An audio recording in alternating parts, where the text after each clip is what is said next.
कि आपकी आज्ञा के अनुसार जिन महापुरुष का चिंतन करते थे वो हमारे ध्यान में आकर अपने पावन चरित्र को बता गए। लेकिन जब हितजो महाराज का महाप्रभु हरिवंश चंद्र जी का चिंतन किया तो कुछ स्फुरित नहीं हो रहा।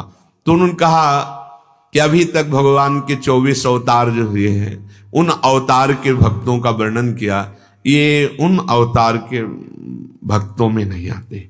ये लाडली जू की सखियां हैं, तो अब लाडली जू ही भेजेंगी। तो स्वयं अग्रदेवाचार्य जी ने श्री लाडली जू का स्तवन किया, प्रार्थना की, वंदना की और कहा अब जाओ, अब आ जाएंगे।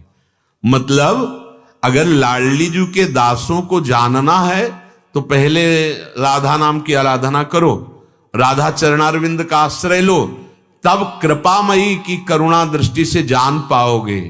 हाँ, भगवत रसिक रसिक की बातें रसिक बिना को समझ सके ना। सांख्य निष्ठा और योग निष्ठा पर एक ही निष्ठा से चला जाए।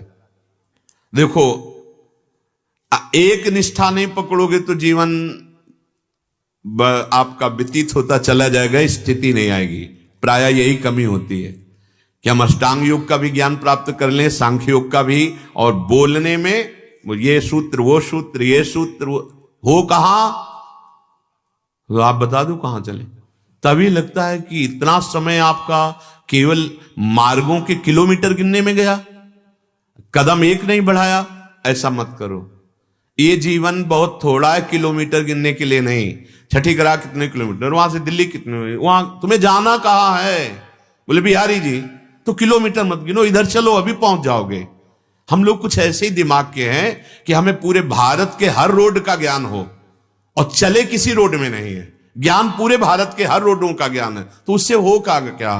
जब आपको पूछा जाएगा कि 5 किलोमीटर चलने के बाद छठी करा के बगल में क्या था, वो तो मुझे पता नहीं है, किलोमीटर केवल जानते हैं, तो पता चल जाता है कि अनुभव नहीं है, केवल वाक्यों का ज्ञान है।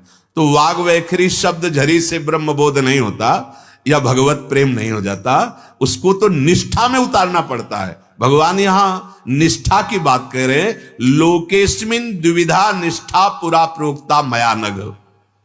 2 निष्ठाएं भगवान ने बताई, सांख्य निष्ठा अर्थात ज्ञान योग की और योग निष्ठा अर्थात कर्म योग की। ऐसे लोक में 2 तरह की निष्ठाएं हैं, ऐसा भगवान ने कहा। और 2 प्रकार के पुरुष भी हैं। द्वाविमौ पुरुषो लोके, भगवान ने कहा द्वाविमौ पुरुषो लोके।